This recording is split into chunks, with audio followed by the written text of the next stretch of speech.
I want to acknowledge this land. I want to acknowledge the children.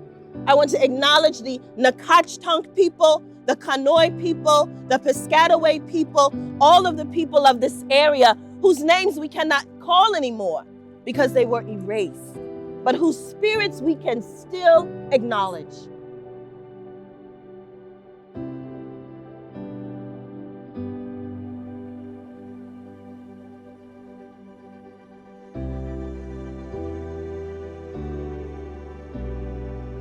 It was a rough neighborhood, but it was a nice neighborhood. We had nice people that lived there. A lot of people accomplished a lot of things, a lot of goals.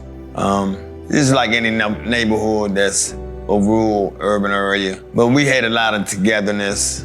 Overall, Berry Farms was a nice place to grow up for me. I wasn't traded in for nothing.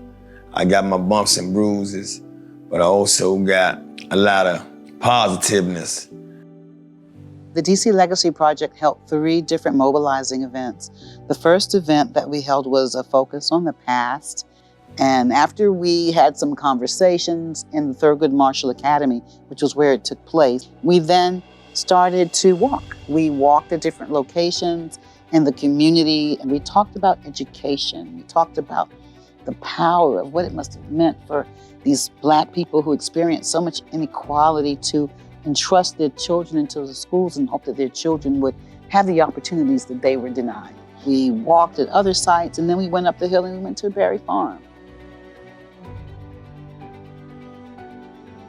Here we're standing in what was the Berry Farm Public Housing Complex.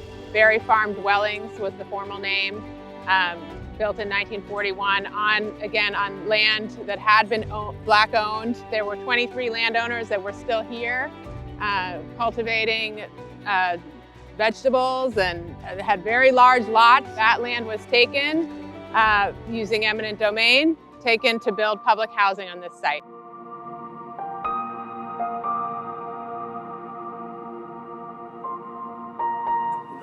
All of my good memories were there in Berry Farm. Berry Farms was a very family-orientated community. We were all like sisters and brothers. We didn't have the same mothers or fathers, but we all played together. We went to school together. We laughed together. We cried together. It was just amazing. Our second event was about the present, and that took place at Union Temple. And a sub-theme for that event was also the arts and activism. So we honored Etta Mae Horn and her family. We presented them with a poster that was framed.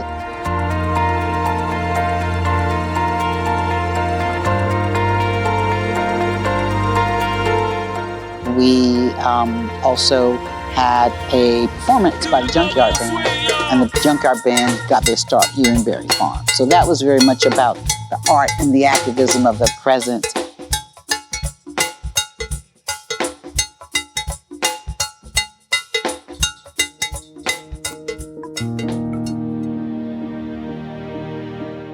Today's event, we're talking about the future. So we're gonna spend some time looking at the plans that the architecture firm has come up with as they've been engaging with people for a number of years. And so they'll be presenting some of that information. So that's kind of how we did it, just bearing in mind that there was overlap, because we were always engaging with the past. We're always uplifting the history in all of our events. I'm excited to see what the creative people are going to come up with. I'm praying that we might be able to have a reunion with Berry Farms people. We moved out of Berry Farms, and I miss a lot of them. What do you hope happens to the buildings that have been saved?